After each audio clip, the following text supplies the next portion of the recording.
درې جملې زده کوو په الماني ژبه باندې. اول لغت دا مونږ وایو سومخن. سومخن وایي بندولو ته.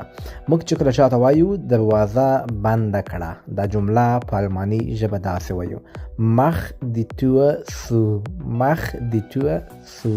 بل یو لغت وي مت برنګن، له ځان سره راوړل. موږ چې چاته وایو د مثال په تور کتابونه له ځان سره راوړه، کتابونه له ځان سره راوړه. دا جمله په الماني ژبه داسې وایو: bring die Bücher mit. Bücher هم وایي، Bücher هم وایي. bring die Bücher mit، کتابونه له ځان سره راوړه. او کله چې موږ چاته وایو مهرباني وکړئ، څراغونه بند کړئ، رڼا بنده کړئ، یا داسې وایو. خو تاسو وایي په الماني ژبه څنګه وایو؟